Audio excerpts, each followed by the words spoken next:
L'agroécologie, ce serait produire plus tout en conservant des valeurs de sauvegarde dans l'environnement. Que l'impact de l'agriculture soit moins important sur le milieu naturel. Pas utiliser, je suppose, trop d'engrais, ni trop de fumier ou de substances qui pourraient nuire à l'écologie en général, du moins à la faune, à la flore. C'est moins du point de vue industriel, non? C'est une agriculture bien plus réfléchie que celle qu'on avait avant, qui fait attention à l'écosystème et qui fait attention à la chimie verte. L'agroécologie est l'antithèse de l'agriculture industrielle parce qu'elle n'est pas une agriculture basée sur des intrants mais sur des processus. Elle ne repose pas sur des monocultures qui ont besoin d'intrants en énergie, pesticides, engrais chimiques, mais elle s'appuie sur une série de principes comme l'accroissement de la biodiversité, le recyclage, l'augmentation des matières organiques du sol, l'intégration d'animaux, etc. Par exemple, la milpa est un système de polyculture typique de l'Amérique centrale, mais si on va dans d'autres régions, on trouvera d'autres combinaisons de cultures, dont l'interaction produit des synergies qui rendent le système beaucoup plus productif que les monocultures. On croit généralement que les grandes fermes produisent plus d'aliments, mais en fait, les petites fermes, quand on mesure la production totale, sont beaucoup plus productives que les grandes. Par exemple, quand on mesure l'efficacité énergétique des grandes exploitations industrielles, on obtient un rapport de 2 ou 3, maximum. Ça veut dire qu'en injectant 1 kilocalorie d'énergie, on obtient 3 kilocalories d'énergie en termes de nourriture. Pour une petite exploitation, le rapport est de 15 à 30. La conversion énergétique est très élevée.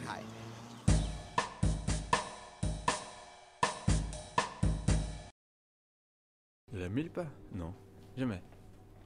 Non. Non, pas du tout. Pas du tout.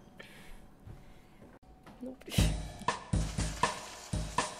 Le maïs sert de tuteur aux haricots.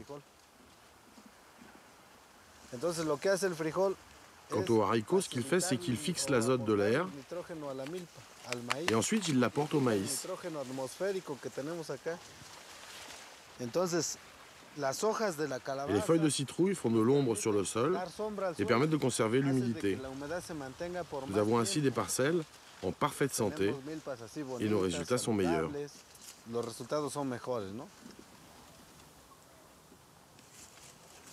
Dans le système de la milpa, il n'y a pas de mauvaises herbes, car y compris les adventices, c'est-à-dire les plantes sauvages qui poussent au milieu des cultures, ont de multiples fonctions, comme l'akawal, un cousin du tournesol.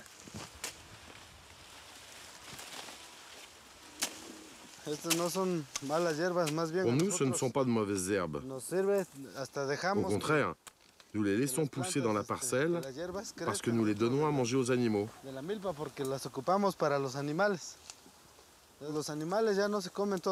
Les animaux produisent de la matière organique et du fumier qui entretiennent la fertilité du sol.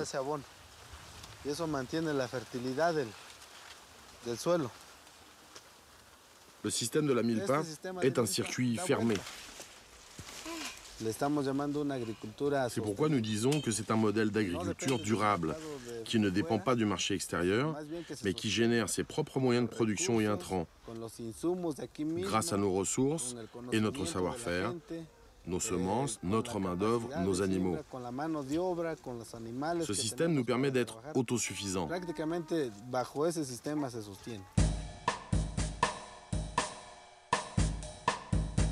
Pour moi, ça c'est plutôt gérer les exploitations forestières en faisant attention à l'écologie. L'agriculture pratiquée dans les milieux forestiers. Pour moi, c'est il y a un champ et alors au milieu des champs, on fait pousser il y a des arbres, quoi. Peut-être la culture d'arbres, peut-être, je ne sais pas. L'agroforesterie a le vent en poupe, car ce système d'exploitation agroécologique, qui associe les cultures et les arbres, constitue un modèle de gestion durable de la terre. De plus, il représente une réponse aux effets du changement climatique qui affecteront particulièrement l'Afrique subsaharienne, où on s'attend à une forte progression des zones arides et donc à une baisse de la production agricole. Dans leurs champs, Marc et Hilda utilisent comme engrais les feuilles de Gliricidia, un arbre qu'ils ont planté autour de leur culture, mais aussi en alternance avec les plants de maïs.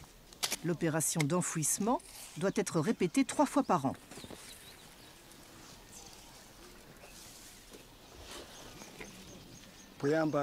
Avant, les sols étaient détériorés. Ils n'étaient pas fertiles.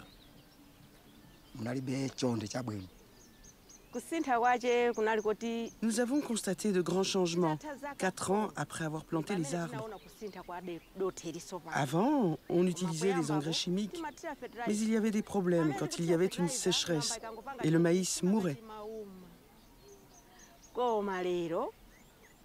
Mais maintenant, depuis des années qu'on utilise le Gliricidia, le sol est de très bonne qualité. Et malgré la sécheresse, le maïs pousse, ça marche très bien. Ça permet de conserver l'humidité.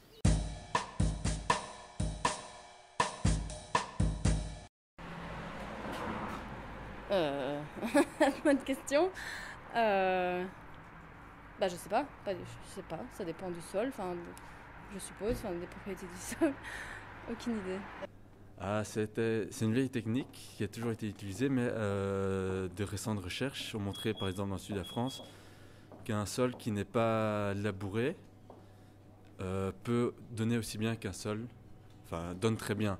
Ça dépend des cas, mais on a déjà eu pas mal de cours là-dessus où on disait justement que ça favorisait l'érosion et qu'ils essayaient de développer des techniques qui permettaient d'éviter le labour.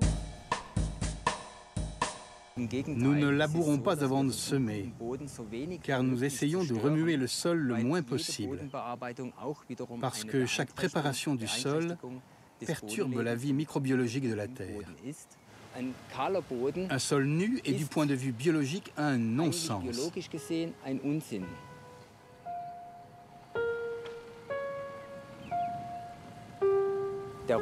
Le seigle fabrique beaucoup de matières sèches et donc de carbone. Le trèfle est une légumineuse qui fixe l'azote de l'air. Or, le carbone et l'azote constituent la base de l'humus. C'est donc un mariage de plantes qui se complètent parfaitement et qui ont différentes fonctions, comme celle de protéger le sol. Le sol est protégé contre les agressions mécaniques, telles que la pluie, le vent, les rayons du soleil, contre la transpiration. On a une meilleure gestion de l'eau, ce qui est très important, surtout dans les régions sèches.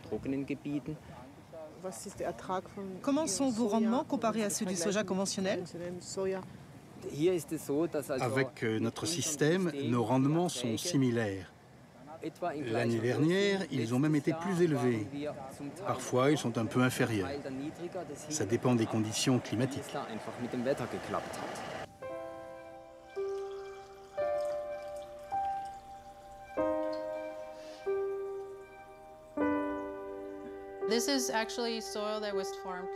Ce morceau de sol a été cultivé de manière conventionnelle pendant 30 ans et celui-ci de manière biologique.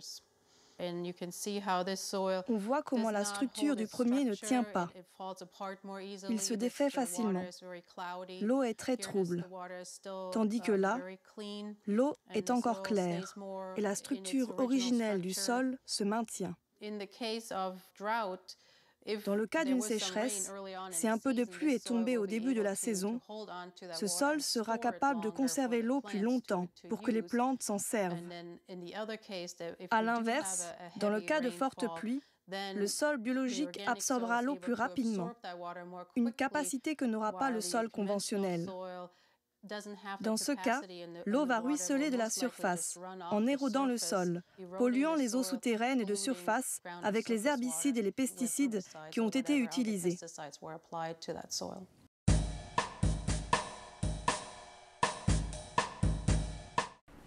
serait bien. J'espère. Je crois qu'il y aura toujours moyen. Si on est ici un jour, c'est qu'on y croit, donc j'espère que oui. Je ne sais pas, il faut faire de l'agroécologie là où on peut le faire, mais il y a des endroits où on ne sait pas le faire. Et dans ce cas, est-ce qu'on sait vraiment se passer de pesticides, de produits? Je ne suis pas sûre. Sans les OGM ou sans les techniques un peu plus poussé, ça risque d'être difficile. Non, c'est pas possible, non. D'ailleurs, on en a déjà parlé en cours et ils avaient émis l'hypothèse de plutôt nourrir les populations avec les insectes ou quelque chose comme ça, quoi. En changeant radicalement nos habitudes de vie alimentaire, oui, je pense que ça va être possible. J'espère, mais 9 milliards, ça me paraît beaucoup. Je suis formel, nourrir 9 milliards de personnes en 2050, même un peu plus, et qui est prévu avec une agriculture sans pesticides, c'est absolument possible.